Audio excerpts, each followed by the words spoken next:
Abrimos nuestras Biblias en 2 de Corintios capítulo 5, versículo 21.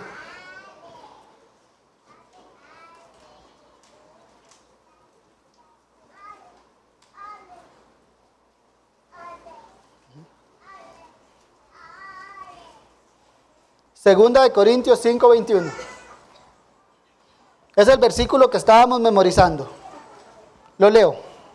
Dice así: al que no conoció pecado, por nosotros lo hizo pecado, para que nosotros fuésemos hechos justicia de Dios en él.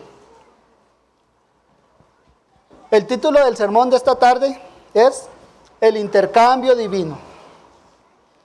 Digo divino porque vamos a tener de trasfondo que Dios es el autor del intercambio que vamos a ver.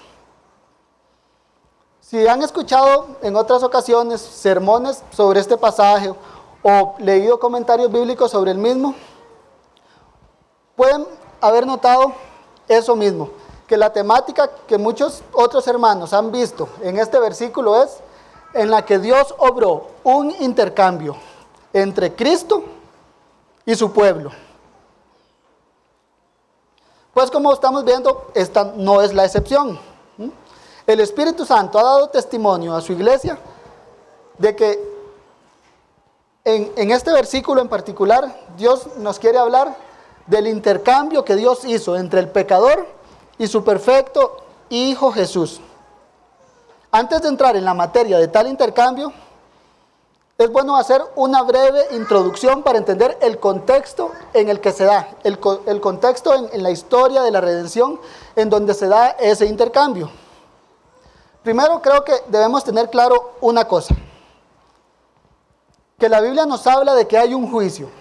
Aquí mismo en 2 de Corintios 5, verso 10 dice así: porque es necesario que todos nosotros comparezcamos ante el tribunal de Cristo, para que cada uno reciba según lo que haya hecho mientras estaba en el cuerpo, sea bueno o sea malo. Vemos aquí de entrada entonces que en ese juicio cada uno dará cuentas a Dios de lo que hizo mientras estaba en el cuerpo. Dice, sea bueno o sea malo. Ahora, en tal juicio, esos términos de bueno o malo, debemos verlo como un sinónimo de justicia. Lo que necesitamos para salir avantes o ser declarados inocentes. Y no solo inocentes, sino perfectos en tal juicio, lo que necesitamos es justicia.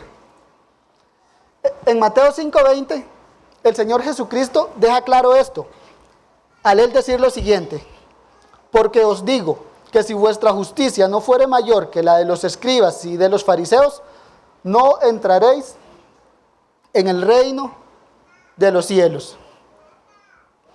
Jesús le habla al pueblo acerca de la necesidad de justicia que tienen y acerca de la necesidad o del requisito de justicia que se necesita para entrar en el reino de los cielos. Para hablarles de tal tema les dice, o les da un punto de comparación que es con los fariseos. Ya, ellos eran veámoslo así, el símbolo del estatus moral más alto que podían encontrar ahí eran los fariseos, los cumplidores estrictos de la ley, los que agarraban, hacían una lista y posiblemente check, lo cumplí. Y el Señor les dice que si quieren entrar al reino de los cielos, vuestra justicia debe ser mayor que esa. Ya, pongámonos un poco en esa época, es el estándar más alto conocido y Jesús les dice, bueno, necesitan ser más que eso para que puedan entrar al reino de los cielos. Si vuestra justicia no fuere mayor, le dice el Señor. Eso posiblemente fue algo perturbador por lo mismo. Lo más alto de la moralidad no llegaba al estándar, debía ser mayor. ¿Por qué? Porque el estándar que Dios pide es justicia perfecta.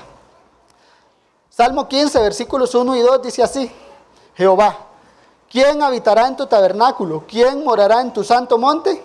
La respuesta: el que anda en integridad y hace justicia y habla verdad en su corazón.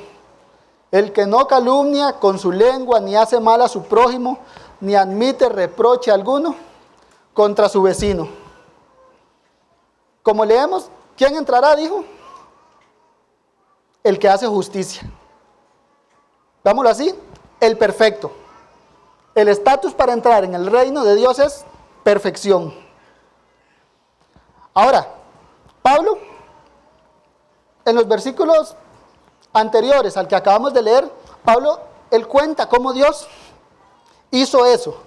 Y Pablo lo llama el ministerio de la reconciliación. En el versículo 19 dice, Dios estaba en Cristo reconciliando consigo al mundo, no tomándoles en cuenta a los hombres sus pecados. Lo que el hombre no podía hacer, nos dice Pablo, Dios estaba en Cristo. Dios lo estaba haciendo en Cristo, reconciliando al mundo. ¿Para qué? Para que puedan entrar al reino, para que en ese tribunal de Cristo, donde van a ser juzgados según sus obras, puedan salir en victoria, estar en presencia de Dios. Y esto que Pablo aquí llama el ministerio de la reconciliación, nos es descrito en detalle entonces en el verso 21. ¿Qué fue ese ministerio de la reconciliación? ¿Qué es? El intercambio entre Cristo y el pecador que Dios llevó a cabo. ¿Y qué es? Que al que no conoció pecado, por nosotros lo hizo pecado con un fin, para que fuésemos hechos justicia de Dios en él. Entonces, con eso en mente, vamos a ver en el sermón de hoy 3 puntos básicos. Primero, la inocencia del mediador. Segundo, la culpabilidad de los que Dios redimió. Y tercero, el intercambio como tal. Entonces, punto número 1, la inocencia de nuestro mediador, del Señor Jesucristo. Y esto Pablo lo introduce con la frase, al que no conoció pecado. Pablo entra, como decimos aquí, directo al grano, presentando a Cristo, y lo presenta como el que no conoció pecado. Vimos que está hablando de cómo Dios reconcilió al mundo con Cristo. Por el ministerio, vimos, de la reconciliación. Y lo que se nos dice es que Dios usó a uno que no conoció pecado. Se nos da esa cualidad de nuestro mediador. Y es que es un hombre sin pecado. No conocía el pecado, no conoció el pecado. La idea es que Jesús no pecó, o no es solamente que Él no pecó, o no es solamente que Jesús hizo todo lo posible para no pecar, no, sino que vivió perfectamente cumpliendo todas las demandas de la ley. El Señor Jesús no tuvo pecado, debemos tenerlo claro, en lo más mínimo. No tuvo ni la más mínima intención de quebrantar la ley de Dios, ni el más mínimo pensamiento de alejarse de Dios. Ya, por eso el Señor no conoció pecado, como lo dice Pablo. Su interés no era el pecado, el interés de Cristo era hacer la voluntad de su Padre, como Él lo dijo. Es lo que quiero que tengamos claro ahorita, que a lo largo de toda la vida, sus 33 años que estuvo en este mundo, no cometió ni un solo pecado, ni de niño, ni de adulto. La idea es para nada, el que no conoció pecado. Isaías 53:9 lo describe así: nunca hizo maldad, ni hubo engaño en su boca. Primera de Reyes 8:46, el rey Salomón dice así: porque no hay hombre que no peque. Bueno, Jesús es la excepción a lo que está diciendo Salomón ahí. El escritor de Eclesiastés también lo dice: ciertamente no hay hombre justo en la tierra que haga el bien y nunca peque. Bueno, no conoció a Jesús. Jesús es la excepción a esos textos que estamos leyendo. En Jesús nosotros tenemos la respuesta a esas preguntas que está haciendo así. Salomón, no hay hombre que no peque. Nosotros los cristianos podemos decir, claro que sí hay hombre que no peque. El Señor Jesús, no hay hombre en la tierra justo. el Señor Jesús, que haga el bien y nunca peque. El Señor Jesús es la respuesta a la sabiduría de Salomón. El Señor Jesús es ese hombre que siempre hizo el bien y nunca pecó. Hebreos 7:26 lo describe así: el cual no hizo pecado, ni halló engaño en su boca. De hecho, veamos cómo dice: no hizo pecado, ni halló engaño en su boca. Usa como una reiteración. La idea es para dejar claro la idea de que Jesús es el varón perfecto. Es como ni pecó ni pecó, lo recalca. Es como cuando el Señor Jesús, de cierto, os digo, podemos ver la misma idea: ni pecó ni pecó, no hizo pecado ni se halló engaño en su boca. Debemos tener claro que esto es doctrina fundamental del cristianismo. Ya. Alguien que se atreva a decir que Jesús pecó, no es cristiano, hermanos. Ya. Jesús es el varón perfecto, el siervo escogido de Dios, en el cual no hay pecado, no tuvo la intención de pecar. Como lo dice aquí, al que no conoció pecado, no tuvo la más mínima intimidad con el pecado. Alguien que se atreva a decir que Jesús pecó, podemos usar, como lo dice la Biblia, el tal es mentiroso. Porque de manera clara el testimonio bíblico es que Jesús nunca pecó, no hubo engaño en su boca, varón perfecto, y quien cuando lo maldecían, dicen, no respondía con maldición. Ya, nunca pecó. ¿Por qué? Porque como lo describe Pablo aquí, es al que no conoció pecado. De ese que no conoció pecado es el que la Biblia nos dice, uno de los garantes de ese gran intercambio que Dios hizo. Nosotros, sin temor a equivocarnos, mis hermanos, podemos afirmar esto: que Jesús es impecable. No tuvo la mínima intención de pecar. Vámonos así: no había ni la más mínima posibilidad de que Jesús pecara. Porque recordemos, verdadero Dios y verdadero hombre. Hebreos 6:18 nos dice que es imposible que Dios mienta. La idea es, con Jesús, es imposible que Jesús llegara a pecar. Eso es para que entendamos, hermanos, o quiero que nos quede claro, la magnitud de la impecabilidad de Cristo. Hebreos 7:26 lo dice así: porque tal sumo sacerdote nos convenía. ¿Cómo es? Santo, inocente, sin mancha, apartado de pecadores, hecho más sublime que los cielos. Veamos igual cómo repite: santo, inocente, sin mancha. Ya nos lleva como varios sinónimos para que entendamos de manera clara la perfección de Jesús. Sin mancha, dice, apartado de pecadores, hecho más sublime que los cielos. Me recuerda la frase del Antiguo Testamento de Job, que dice que los cielos de los cielos son sucios en comparación con Dios. Es la idea, el Señor Jesús está más arriba, la impecabilidad de Él, podemos decirlo así, es inimaginable. ¿Por qué? Porque para nosotros los hombres es imposible, de este lado de la eternidad, lo que es no pecar. Pero por eso el autor de Hebreos lo dice con el Señor Jesús: está fuera de toda imaginación, es tan impecable, más sublime que los cielos. El Señor Jesús entonces es ese varón santo y perfecto que Dios lo puso para hacer un intercambio entre Él y el pecador.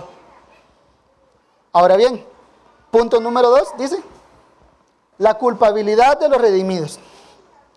Vemos entonces que Dios va a hacer un intercambio entre el que no conoció pecado, que es tan santo que es más sublime que los cielos, y aquí están descritos los otros sujetos de este intercambio, descritos como al que no conoció pecado por nosotros. Con ese nosotros se engloban los otros sujetos a tal intercambio. Y es aquí donde quiero que notemos un contraste entre ambos, entre el único que no conoció pecado y nosotros. Muchos que somos totalmente lo opuesto a este que no conoció pecado.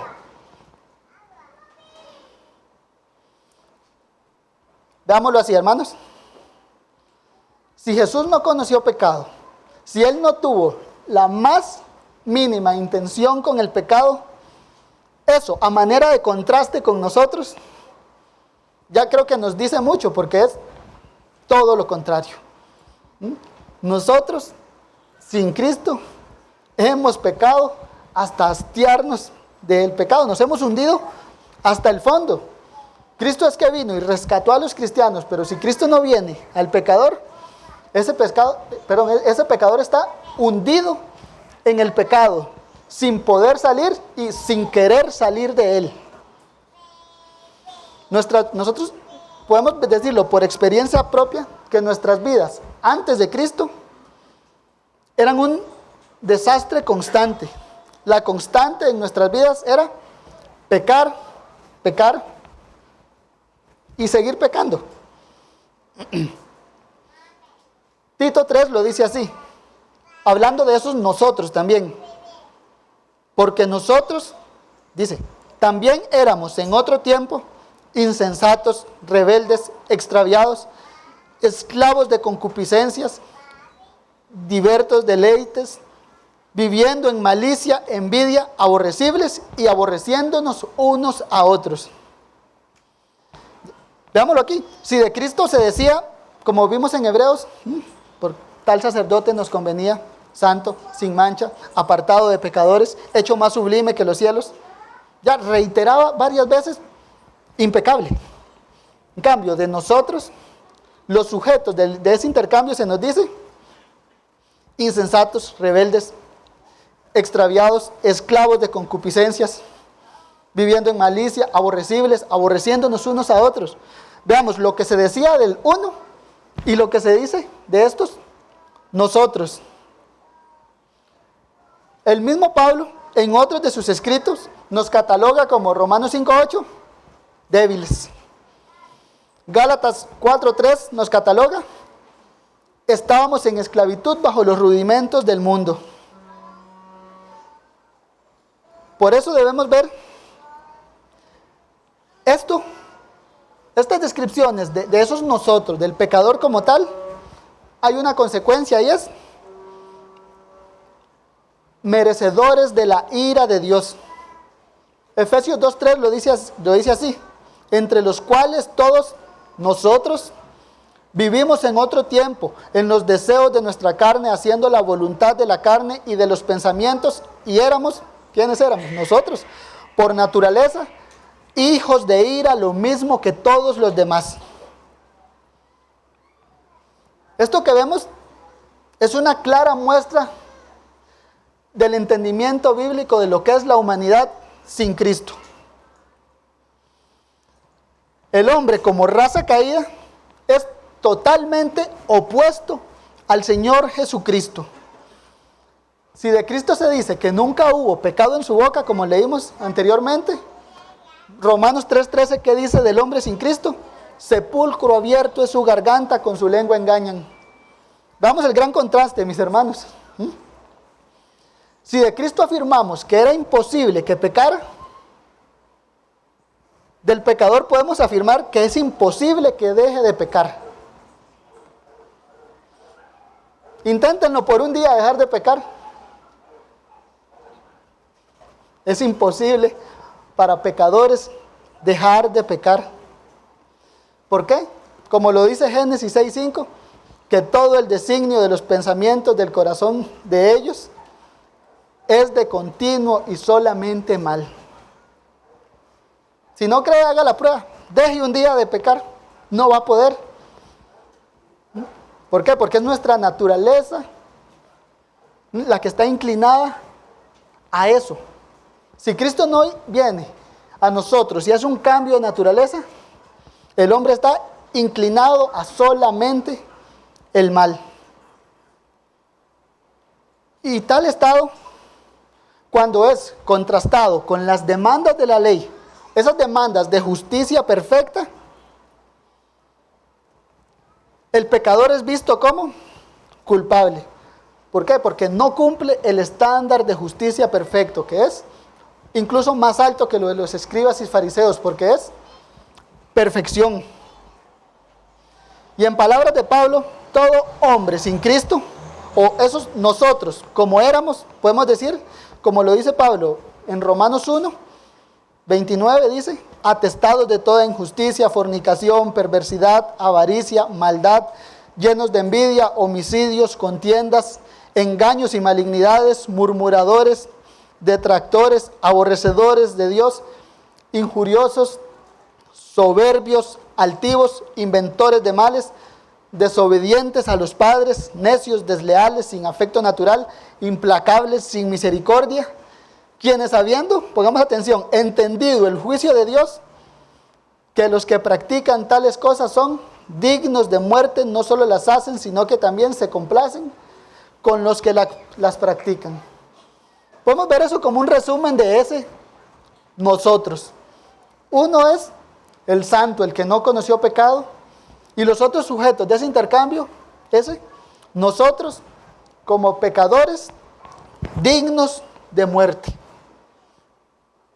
Y quiero que tengamos claro, ese, dignos de muerte. ¿Por qué? Porque al ser hijos de ira, vamos a ser tratados como enemigos de Dios. Y el destino de los enemigos de Dios es eso, la muerte. Ser dignos de muerte. Y en ese contexto es que surge esa gran necesidad que vimos, el ministerio de la reconciliación. Porque al ser hijos de ira, ser tratados como enemigos, merecemos la muerte. Entonces, ¿qué necesitamos? Ser reconciliados con Dios.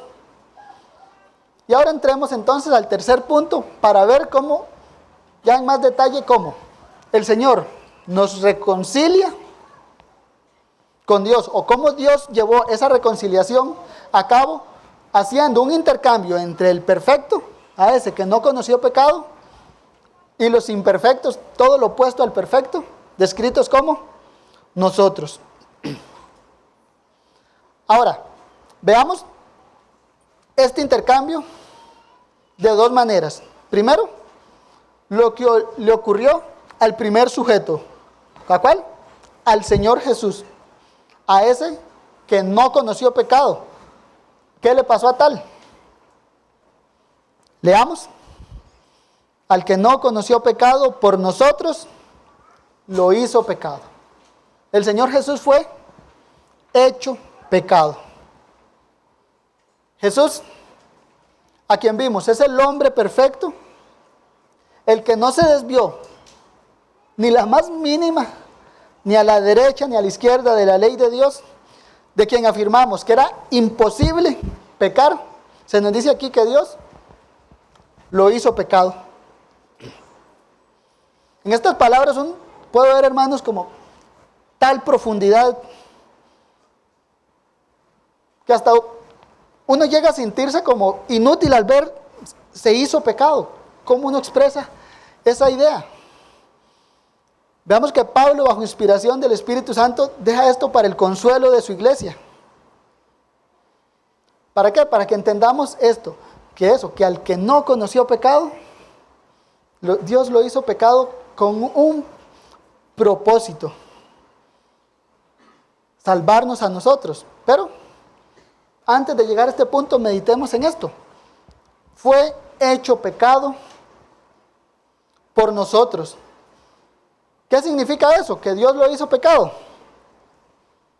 Jesús, veámoslo así, fue hecho el representante legal de algo que él no era, o de algo que no era suyo, del pecado. Jesús vino a representar al pecado ante el juicio de Dios. Ya Jesús fue el representante del pecado como tal en este mundo. Todo lo desagradable que el pecado representa, toda su maldad, toda esa ira divina que apunta al pecado, estaba todo concentrado en la persona de Jesús. Ahora, recordemos que no es propio de Jesús, porque Jesús es imposible que pecara. Pero Dios lo hizo pecado, lo hizo representante del pecado de otros. Porque Él es impecable. Esto, por un lado, es que Dios trató a Cristo como pecador, pero creo que todavía abarca mucho más. Cristo cargó con el pecado, pero creo que me parece mejor resumirlo como lo vimos ahorita. Representó al pecado, no porque fuera suyo, sino porque nosotros mismos somos incapaces, de hecho, somos incapaces de representarnos a nosotros mismos ante el juicio de Dios, y mucho menos incapaces de representar ante Dios lo que significa el pecado como tal. Pero en la persona de Jesús, Cristo se hizo representante del pecado. Cristo, hecho pecado, es el fundamento para entender nuestra redención. Primera de Pedro 2:24 lo dice así: quien llevó él mismo nuestros pecados en su cuerpo sobre el madero. Si recordamos la frase en Cristo, muchas veces cuando la leemos, que nosotros estamos en Cristo. Ahí la idea de Pedro es quien llevó nuestros pecados en su cuerpo. ¿Ya? Cristo se hizo representante del pecado y fue tratado como las demandas de la ley exigen del pecado. Ahora, eso, como vemos, le acarrió toda la ira de Dios a Jesús. Ya la ira de Dios fue derramada hasta la última gota en el madero, hasta su muerte. Jesús, como representante del pecado, podemos verlo así, desde que nació hasta que murió. Toda una vida acarreando las consecuencias del pecado, no de Él, sino de nosotros, hasta la muerte y muerte de cruz, usando las palabras de Pablo en Filipenses. ¿Y qué es el punto aquí? Tenemos al inocente, al que no conoció pecado, siendo tratado como el criminal más vil, muriendo en una cruz romana, bajo la ira de Dios. Nosotros voluntariamente nos pusimos en enemistad con Dios, y Jesús voluntariamente se hace representante del pecado, se hace nuestro representante, y todo lo que el pecado representa viene a morir en la cruz. Nosotros como pecadores, se dice en la Biblia, que morimos con Cristo en la cruz. Segunda de Corintios 5:14 lo dice así: uno murió por todos, luego todos murieron. Cristo murió como representante del pecador, y por tanto el pecador murió en la cruz.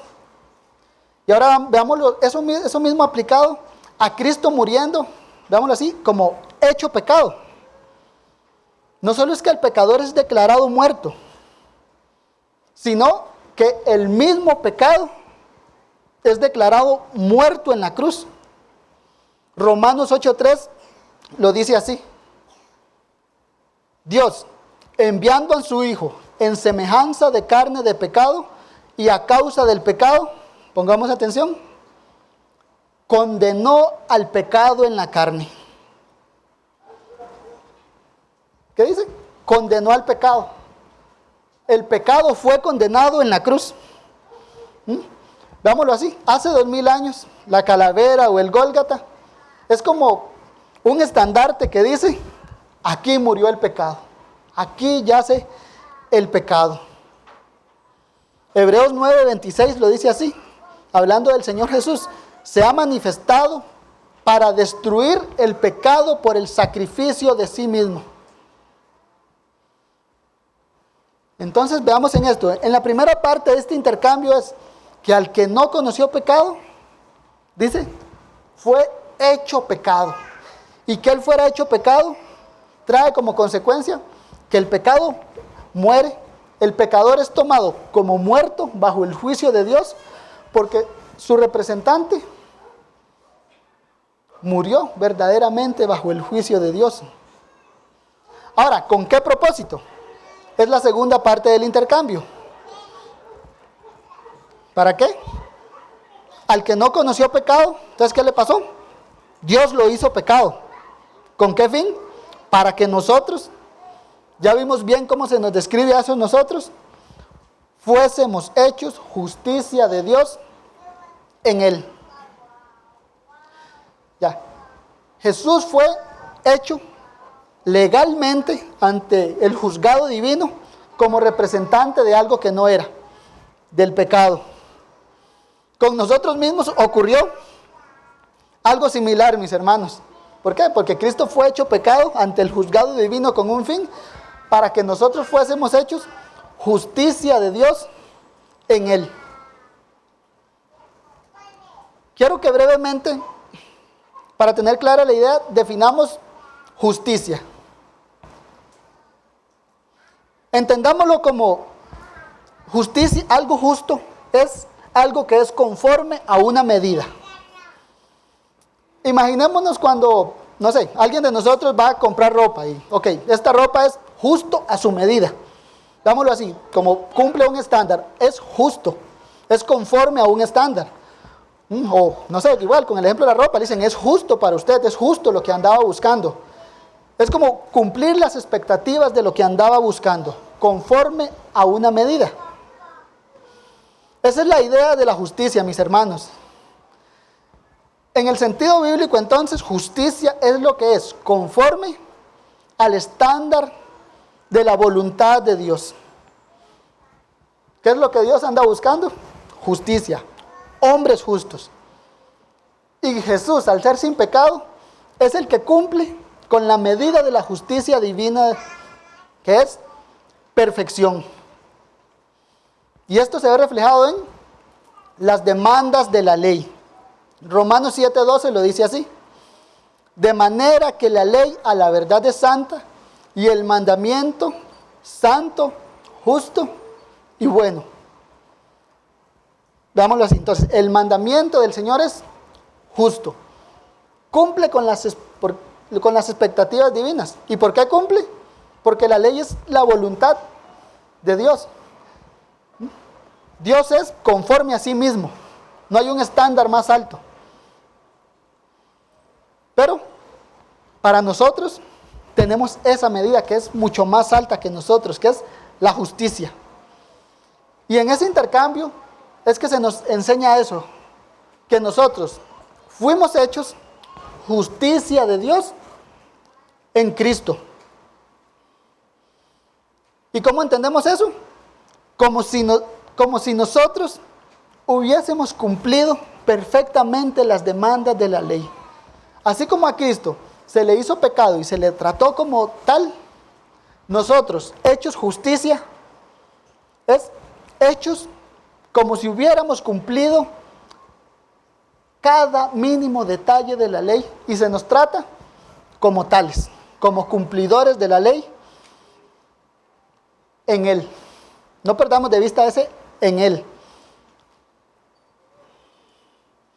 Entonces, nosotros en Cristo somos hechos justicia, o somos vistos delante de Dios como si hubiéramos cumplido toda la ley, no porque la hubiéramos hecho, sino porque otro lo hizo en nuestro lugar. Hace poco cantamos que tomó nuestro lugar, no solo en nuestra muerte, mis hermanos, sino en la vida. Jesús murió la muerte que nosotros merecemos y vivió la vida perfecta que ninguno de nosotros ha podido ni va a poder vivir. Y lo hermoso de esto, mis hermanos, es que esa vida perfecta está a nuestro favor. Ya, delante de la justicia divina, delante del tribunal divino, los cristianos están delante de Dios como si nunca hubiesen roto un plato. No por causa de sí mismos, sino por causa de la perfección del mediador. Thomas Cranmer, el reformador inglés, hablando de este pasaje, él dice así: Él por ellos cumplió la ley en su vida, De modo que ahora, en Él y por Él, todo verdadero cristiano puede ser llamado cumplidor de la ley. Jesús obedeció la ley perfectamente. Y ahora, gracias a eso, si usted es creyente, es visto como si hubiese obedecido la ley perfectamente. Romanos 5:19 lo establece de esta manera. Porque así como por la desobediencia de un hombre los muchos fueron constituidos pecadores, pongamos atención, así también por la obediencia de uno, los muchos serán constituidos justos. Por la obediencia de uno, los muchos serán constituidos como si hubieran llegado a ese estándar. ¿Podemos comprender esa buena noticia para pecadores imperfectos como nosotros? Alguien vivió perfectamente en nuestro lugar. Ese intercambio, hermanos, veámoslo así, ocurrió a nivel legal. Cristo, como nuestro fiador, vino y pagó la fianza por nuestros delitos, pero además de eso, nos dejó con un estatus como si nos hubiésemos sacado un 100, para que lo entendamos así. Cristo no solo viene y nos borra todo lo malo, sino que además de eso, nos deja con su perfección a nuestro favor. Jesús borró nuestro historial delictivo y nos deja su historial perfecto para nosotros. Por puro amor, voluntariamente vino a vivir una vida perfecta para que tal vida le sea tomada en cuenta al pecador. Comprendamos la magnitud de la enseñanza de la Biblia, mis hermanos. Alguien vino a vivir en nuestro lugar. Lo hizo perfectamente. Por usted si es cristiano. Jesús nunca dijo nada pecaminoso. ¿Para qué? Para que todo lo que hemos pecado con nuestras bocas, nos presentemos confiadamente al Señor por la obra de Cristo.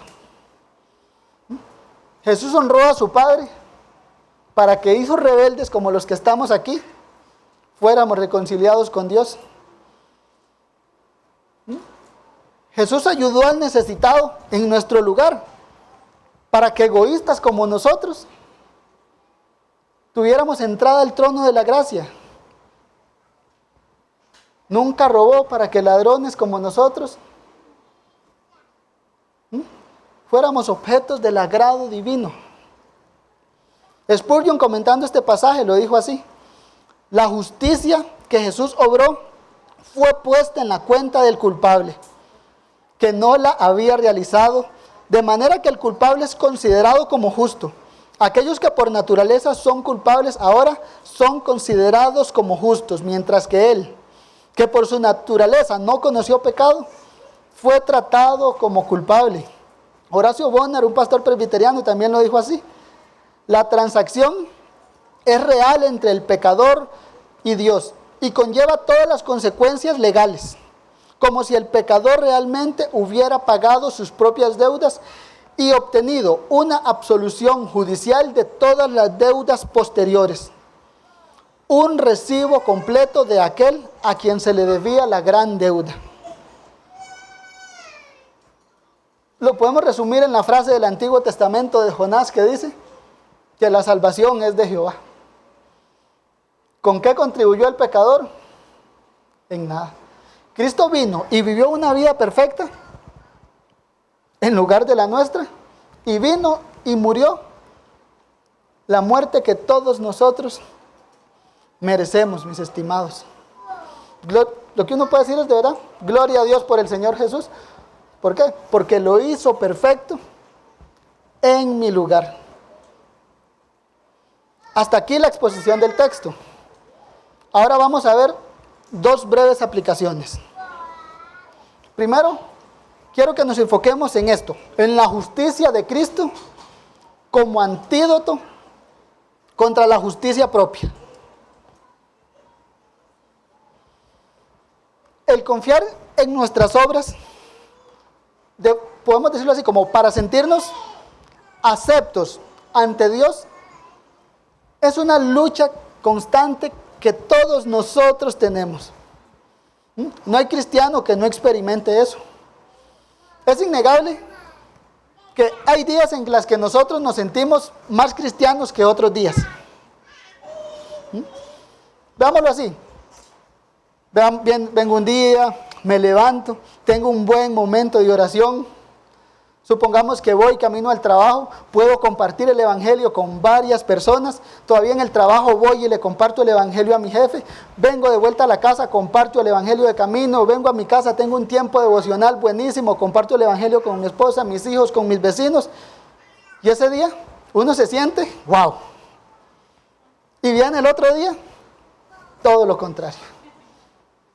Nos vamos a sentir mal. Porque muchas veces nuestra esperanza está en eso, en nuestras obras, en si un día soy más cristiano que otro. El hermano Sugel Michelén lo dice así, como que todos nosotros tenemos eso, es como el católico romano que llevamos adentro, confiando en sí mismo. El punto es que ya sea que sentirnos más o menos cristianos con base a lo que hagamos, es un síntoma de esa enfermedad que podemos llamar autojusticia, la cual nace de una causa, y es apartar los ojos de Cristo. Si apartamos los ojos de Cristo, vamos a tener los ojos en nosotros mismos. Si tenemos los ojos en nosotros mismos, vamos a estar dependiendo de lo buenos cristianos o malos cristianos que podamos ser. Y eso como consecuencia va a tener cristianos sin paz. Romanos 5:1 lo dice así: justificados pues por la fe tenemos paz para con Dios. El que pierde de vista la justicia de Cristo va a tener una vida totalmente atribulada. ¿Por qué? Porque va a estar viéndose a sí mismo. Si la paz de su alma depende de su actuar, va a ser pasajera. Un día, el ejemplo que vimos, un día que le fue bien como cristiano, va a tener una paz basada en sí mismo, y al otro día que le fue mal, se le fue la paz. ¿Por qué? Porque depende de lo bueno o malo que yo haga. Pero, teniendo los ojos en Jesús, podemos confiadamente recitar lo que dice Romanos 5:1. Justificados pues por la fe tenemos paz para con Dios. ¿Por qué? El estatus legal como cristiano y es como perfecto delante de la justicia de Dios depende solo de lo que Jesucristo hizo. Ante Dios yo no voy a ser visto como un día más hijo de Dios y otro día menos hijo de Dios, dependiendo de lo que yo haga. ¿No? Ese estatus que Cristo nos dio es invariable. Somos vistos como justos por la obra de Cristo, mis hermanos. Si no tenemos paz en nuestra alma, muy posiblemente sea por eso. ¿Por qué? Porque no tenemos la mirada en Cristo. Si la tenemos en nosotros mismos, vamos a tener vidas espiritualmente miserables. Dependiendo de nosotros mismos no vamos a llegar a nada. Pero viendo a Cristo, su justicia perfecta, gozándonos en que Él vivió perfectamente para nuestra justificación, da paz. Porque Él lo hizo todo. ¿Qué dejó en mis manos? Nada. Él vivió perfectamente la vida que yo no pude. Veámoslo así. Si hay un mercado que se llama el agrado divino, el único medio válido para realizar transacciones en tal mercado es la justicia de Cristo. Si vamos a ese mercado a buscar algo, con algo que no sea la justicia de Cristo, vamos a salir con las manos vacías. Pero si vamos al trono de la gracia, confiando en la justicia de Cristo, usando las palabras del autor de Hebreos, saldremos con nuestras manos llenas de gracia para el oportuno socorro. Por eso, hermanos, con esto en mente, quiero exhortarlos esta tarde a mirar a Jesús por la fe, a no apartar nuestros ojos de Él, a obedecer el mandato de Isaías 45:22, que dice: mirad a mí y sed salvos todos los términos de la tierra, porque yo soy Dios y no hay más.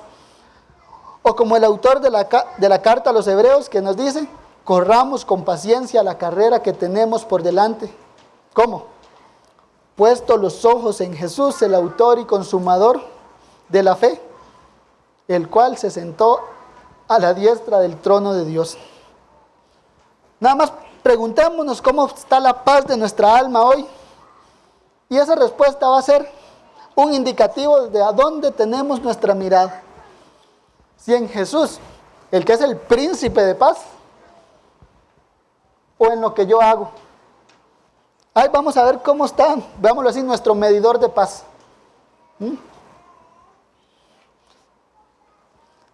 Y por otro lado, también esto debe calar en el incrédulo a que deje todo intento inútil por ganar la salvación por buenas obras. Porque las demandas de Dios son perfección. Nadie va a poder ser acepto ante el trono de la gracia confiando en sí mismo, porque no va a toparse un trono de la gracia. Va a toparse lo que cantamos en el Salmo 97 hoy: justicia y juicio son el cimiento de su trono. Véalo así, mi estimado amigo. Si Cristo lo hizo todo perfecto, ¿usted cree que puede hacerlo mejor? No, ¿verdad? Entonces, ¿para qué sigue obstinadamente intentando salvarse con buenas obras? Es temible que de usted se diga lo que dice Isaías 59:8, que no conocieron el camino de la paz. Por eso es: arrepiéntase hoy y confíe en Jesús. Y para terminar, veamos otra segunda aplicación, y es el vivir justo de los que son hechos justicia. Una de las cosas que la Biblia muestra con gran claridad es que Dios transforma pecadores. Y nos transforma de tal modo que nos da una nueva naturaleza. Aquí mismo, ese ministerio de la reconciliación, de que fuimos hechos justicia de Dios en Él, fuimos declarados justos delante del trono del Señor. Veámoslo así, viene como con un paquete de bendiciones. Una de ellas es la nueva creación. Segunda de Corintios 5, versículo 17, lo dice así: de modo que si alguno está en Cristo, nueva criatura es. Las cosas viejas pasaron. He aquí, todas son hechas nuevas. Y todo esto proviene de Dios, quien nos reconcilió consigo mismo por medio de Cristo. Vimos que el ministerio de la reconciliación es ese intercambio legal entre el pecador y Jesús. Pero tal ministerio de la reconciliación viene con otras bendiciones. Una de ellas es ser nueva criatura en Cristo.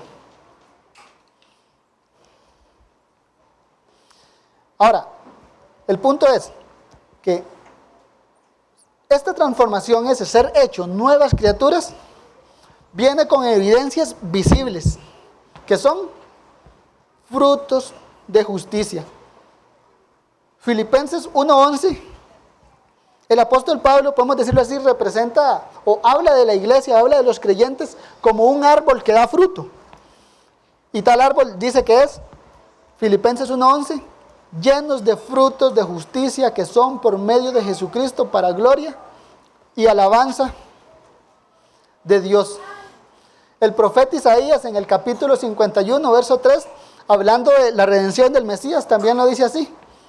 Dice que los creyentes, dicen, serán llamados árboles de justicia, plantío de Jehová para gloria suya. Entonces, ¿a qué quiero llegar?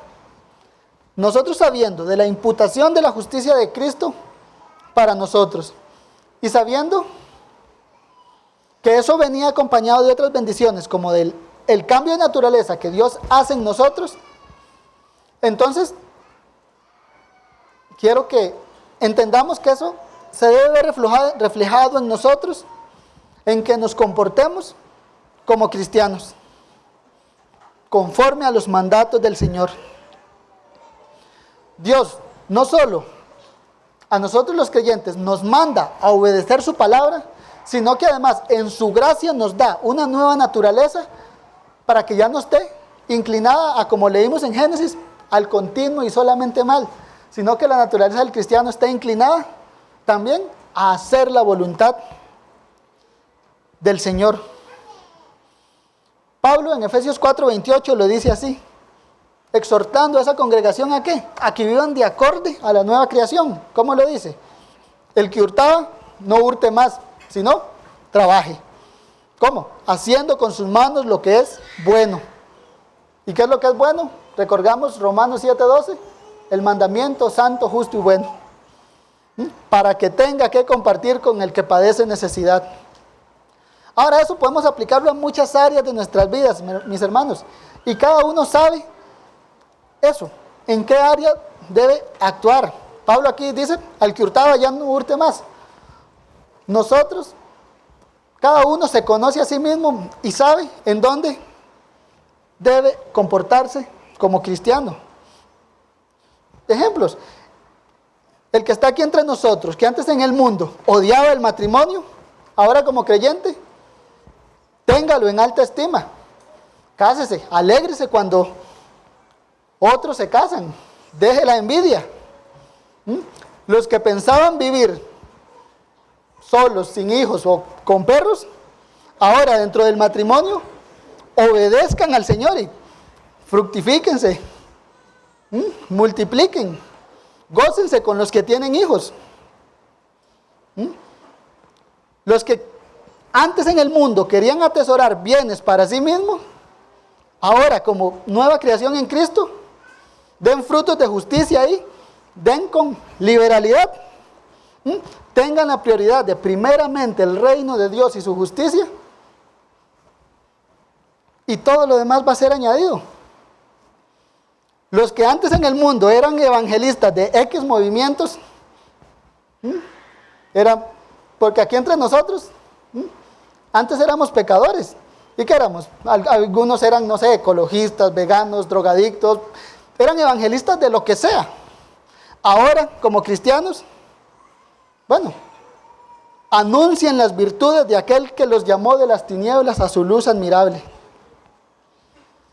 Y en este punto en particular quiero detenerme un poco, porque muchas veces en los cristianos llega a ser vergonzoso que eran más activos cuando andaban en el error que ahora que andan a la luz de Cristo. Muchos antes, cuando andaban en el error, oraban fervientemente, ayunaban de lo que sea, hasta hacían apagones de luz por 24 horas. Eran activos en el servicio al error. Y ahora, como cristianos, ausentes de frutos de justicia. Tiempo atrás anhelaban una iglesia fiel donde se les hablara de la cruz de Cristo. Y ahora son expertos en pecados de omisión. El saber que Cristo hizo todo en nuestro lugar debe motivarnos ¿a qué? A una vida santa con frutos de justicia. En resumen, hermanos, procuremos diligentemente, en dependencia del Espíritu Santo, ser consecuentes con la nueva creación que ha sido implantada en nosotros. Seamos consecuentes con ese estatus legal que tenemos delante del Señor y procuremos vivir como nuestro Señor vivió. Dios nos manda a obedecerle aún, a pesar de que Cristo hizo todo perfectamente en nuestro lugar. Dios nos manda a obedecerle aún, no como medio de justificación,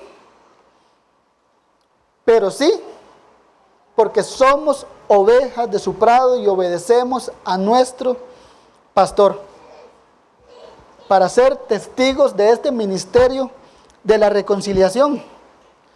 Porque este ministerio de la reconciliación, este gran intercambio, es el medio que Dios usa ¿para qué? Para llamar pecadores. Y nosotros como tal, usando las palabras de Pablo en el versículo 20, dice, somos embajadores en nombre de Cristo. Como si Dios rogase por medio de nosotros, o rogamos en nombre de Cristo reconciliados con Dios. Nosotros ahora como cristianos somos embajadores del nombre de Cristo, que nos debemos caracterizar por decir el ministerio de la reconciliación, que Dios en Cristo reconcilió al mundo, que Dios en Cristo proveyó un sustituto para nosotros. Oremos, hermanos. Cuán glorioso, Señor, es recordar estas verdades, que tú nos diste a tu Hijo Jesucristo, varón perfecto, para vivir la vida perfecta que nosotros no pudimos, y el cual cargó nuestros pecados para morir la muerte que nosotros merecemos, con el fin de que andemos en vida nueva, Señor. Ayúdanos a ser consecuentes con nuestra profesión de fe, y ayúdanos a crecer en santidad y en amor para contigo y para servirnos mutuamente aquí nosotros como iglesia, Señor. Salva pecadores aquí entre nosotros, Señor, que lo que hayamos escuchado hoy quede en nuestros corazones de tal manera que te amemos más. Santifícanos en tu verdad, síguelo haciendo, Señor. Amén.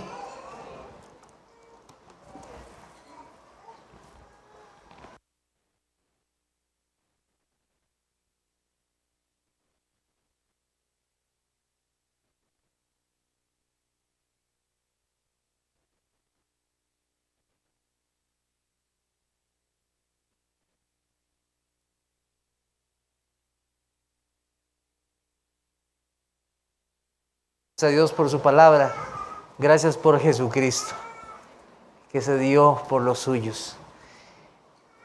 Ya el culto ha terminado, pero tenemos la bendición de poder recibir a unos hermanos que fueron bautizados en la mañana. Entonces le invitamos a que se quede un momento más con nosotros. Entonces queremos invitar a Fergie, a Christopher y a Fabiola. Pasen aquí adelante, por favor.